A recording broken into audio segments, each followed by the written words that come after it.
আমরা আবার বক্তব্যে ফিরে আসি। এ পর্যায়ে বক্তব্য নিয়ে আসবেন জনাব মোহাম্মদ রফিকুল ইসলাম, লেখক ও গবেষক, আমাদের অত্যন্ত একজন প্রিয় মানুষ। বক্তব্য রাখছেন মোহাম্মদ রফিকুল ইসলাম।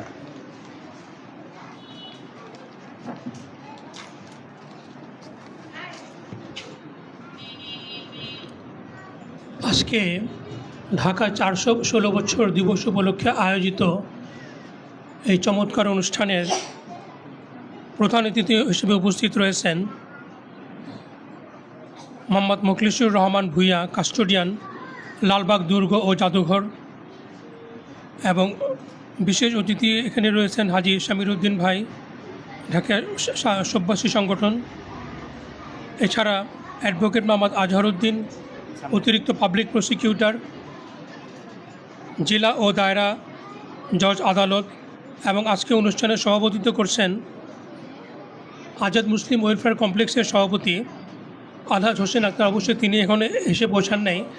এবং মঞ্চে উপবিষ্ট রয়েছেন মহাসচিব আলতাফ ভাই সহ আরও অনেক সুধীবৃন্দ এবং আগত মেহমানবৃন্দ। সবাইকে আসসালামু আলাইকুম। আজকে এমন একটি অনুষ্ঠান আয়োজন করার জন্য আমি আজাদ মুসলিম ওয়েলফেয়ার কমপ্লেক্স কর্তৃপক্ষকে ধন্যবাদ দিচ্ছি। ঢাকার 400 বছর নাজির হোসেন সাহেব ঢাকার তার বইতে তিনি লিখেছেন ঢাকার রাজধানী হয়েছে 1608, কিন্তু এখানে ঢাকা সিটি কর্পোরেশন যে অনুষ্ঠান করছে তারা ধরেছে এটাকে 1610 হিসেবে যদি ধরি তাহলে এটি হয় 416, আর যদি 1608 আমি ধরি তাহলে সেটি হয় 418 বছর। যাই হোক, ইতিহাসের কিছু বিষয় নিয়ে মতভেদ থাকে, সেদিকে আমরা যাব না। এখন ঢাকা একসময় ছিল অতীতের একটি গৌরবময় শহর, এবং এই গৌরবময় শহরে আদিবাসিন্দা হয়ে আমরা গর্বিত এবং ধন্য হয়েছি আমরা।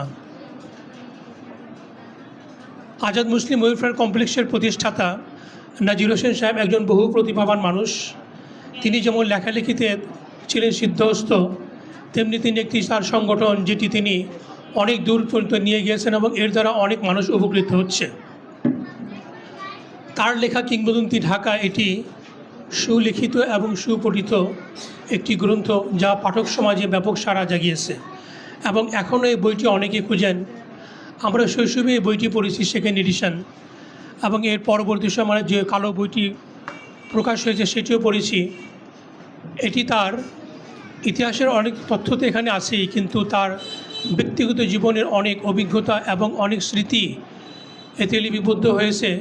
এটি বইটি একটি সমৃদ্ধ একটি বই, যা ঢাকার ইতিহাসের আকরি গ্রন্থ হিসাবেই সর্বস্থানে সমাদৃত। ঢাকা মোট 5 বার রাজধানী হওয়ার গৌরব অর্জন করে। প্রথমবার 1608, মতান্তরে 1610, দ্বিতীয়বার 1660 সনে, এবং তৃতীয়বার 1905 সনে পূর্ব পাকিস্তানের রাজধানী, পূর্ববঙ্গ আসাম প্রদেশের রাজধানী, এবং 1947 সনে পূর্ব পাকিস্তানের রাজধানী, এবং এরপর আমাদের 1971 সনে আমাদের বাংলাদেশ স্বাধীন হওয়ার পর 1971 সনে রাজধানী হয়েছে। তো এই শহরের অতীত ইতিহাস গৌরবময়। 18 শতকে পৃথিবীর বিভিন্ন সেরা শহরের তালিকায় একটি ছিল ঢাকা, এবং তখন এর স্থান ছিল 12তম। কিন্তু সেদিন দেখলাম টিভিতে একটি নিউজ, ঢাকা এখন পৃথিবীতে সবচেয়ে বেশি অবাসযোগ্য শহর, এবং এর তালিকায় রয়েছে 3 নম্বরে। অর্থাৎ ঢাকা এখন পৃথিবীর একটি অযোগ্য বসবাসযোগ্য শহর। কিন্তু অতীতে তো ঢাকা এমন ছিল না। অতীতে ঢাকা ছিল আপনার নদী, খাল এবং সবুজ গাছপালা বেষ্টিত একটি পরিবেশ বান্ধব শহর। কিন্তু এখন তো আর সেই পরিবেশ বান্ধব শহর ঢাকা নেই। এখন যানজট এবং পরিবেশ দূষণের শহর। আর যদি পুরনো ঢাকা বলি তাহলে কিন্তু এখানকার অবস্থা আরও বেশি খারাপ, কেননা এটা তো প্রতিষ্ঠিত হয়েছে শত শত হাজারো বছর আগে। এখন আমরা ঢাকাকে যেমন দেখছি একটি পরিবেশ দূষণ শহর হিসাবে, অতীতে কিন্তু ঢাকা ছিল একটি বাগানের শহর। ঢাকা নামের শেষে যে বাগ শব্দগুলো রয়েছে, যেমন লালবাগ, ইসলামবাগ, শোভানবাগ, এখানে ছিল বাগান এবং প্রচুর গাছপালা। কবি খালেদ বাঙালি ঢাকাকে ভালোবেসে বলেছিলেন, ও Dhaka the garden city, queen of the east. এখন আমরা যারা পুরনো ঢাকার অধিবাসী, আমাদেরকে সচেতন হতে হবে, আমরা যেন এই শহরকে দূষণমুক্ত করতে পারি এবং এটাকে একটা বসবাসযোগ্য শহর হিসেবে গড়ে তুলতে পারি। কাজে আমাদেরকে ঢাকার আদি বাসিন্দা, কেননা ঢাকা শহরের বেশিরভাগ লোক ঢুকতে গেলে এখানে অস্থায়ী লোকজন, কেউ ভাড়া থাকছেন, কেউ বাইরে থেকে আসছেন, জব করছেন, কেউ কোয়ার্টারে থাকছেন, কিন্তু আমরা যারা আদি বাসিন্দা আমাদেরকে বেশি অ্যালার্ট হতে হবে, কেননা আমাদেরকে বসবাস করতে হবে এখানে, আমরা তো ঢাকার বাইরে গিয়ে থাকবো না। তো কাজেই সরকারের কাছে আমাদেরকে অনুরোধ জানাতে হবে, প্রেশার দিতে হবে, আন্দোলন করতে হবে, যেন এটা পরিবেশ দূষণমুক্ত হতে পারে, বসবাসের যোগ্য শহর হিসেবে গড়ে তুলতে পারে।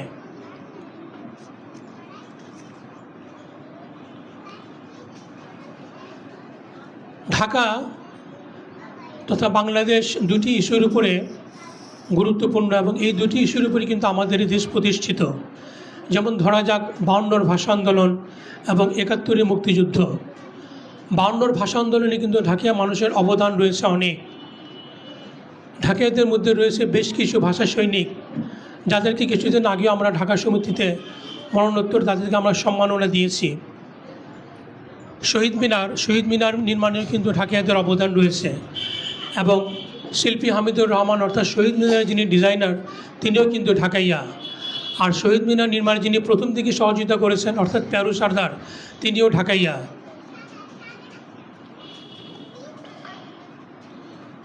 আমাদের ভাষা সৈনিকদের মধ্যে আমরা যাদেরকে পাই তাদের কয়েকজন নাম আমি উল্লেখ করছি, যেমন মির্জা আব্দুল কাদের সর্দার, প্যারু সর্দার, রহমতগঞ্জের আরেফ সর্দার, কর্নেল ডাক্তার শাহাবুদ্দিন, তারপরে মীর ফজলুল হক পেয়ারা মিয়া বেগম বাজারের, কাজী আব্দুল আলিম, SM কামারউদ্দিন, মীর হোসেন আহমেদ, দলিল উদ্দিন আহমেদ এবং মহিলা মোসাম্মদ হুর বানু। রিসার্চ হচ্ছে, রিসার্চের মধ্যে দিয়ে আরও তথ্য বের হয়ে আসছে, কিন্তু একটি দুঃখজনক বিষয় যে আমাদের মধ্যে ঢাকাইয়াদের মধ্যে ঢাকাইয়া মুক্তিযোদ্ধা কারা রয়েছেন সে তালিকা কিন্তু আমাদের কাছে নেই।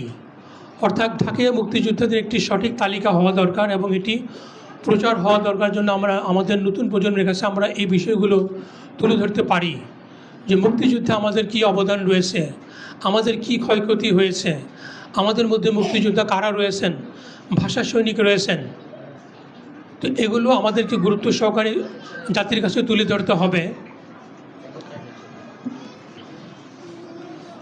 আমরা যারা ঢাকাইয়া, আমাদের মধ্যে কিন্তু দুটি ভাষায় কথা বলার প্রচলন রয়েছে। একটি হচ্ছে ঢাকাইয়া বাংলা, অপরটি হচ্ছে ঢাকাইয়া উর্দু। যারা সব্যাস তারা কথা বলতেন উর্দুতে এবং অপর যারা ছিলেন তারা বলতেন বাংলায়। যারা বাংলা বলতেন তারা উর্দু বলতে পারতেন এবং বুঝতেন, আর যারা বাংলাভাষী তারাও উর্দু বলতেন। তো দুটি ভাষা অত্যন্ত সমৃদ্ধ। যেহেতু আমাদের এই ঢাকায় উর্দু ভাষাটা বিলুপ্ত হতে চলেছে, আমরা এই বিষয় নিয়ে কাজ করছি এবং আমাদের একটি গ্রুপ রয়েছে যেটির নাম ঢাকা উর্দু জবান গ্রুপ। এই গ্রুপ থেকে আমরা দুইটি ঢাকা উর্দুর অভিধান বের করেছি।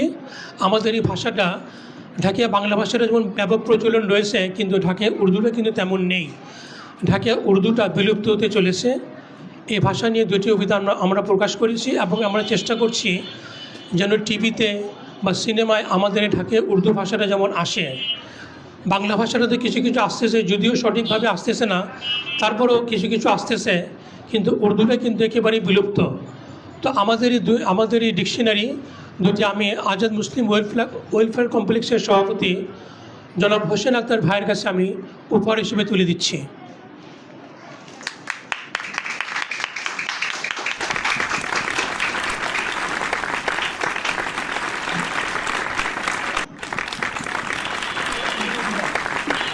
ধন্যবাদ রফিক ভাইকে একটি মূল্যবান দুটি বই উপহার দেওয়ার জন্য। আমরা এই বই দুটি অত্যন্ত সাদরে গ্রহণ করলাম। ধন্যবাদ।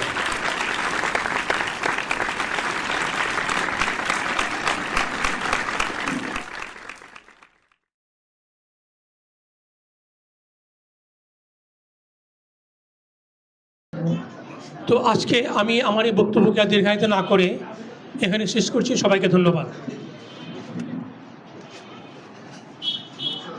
সবাই বসে পড়ি, আমরা বসে পড়ি।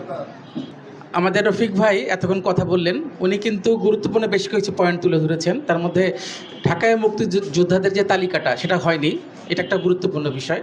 আমরা এই নিয়ে চিন্তা ভাবনা করব। তো রফিক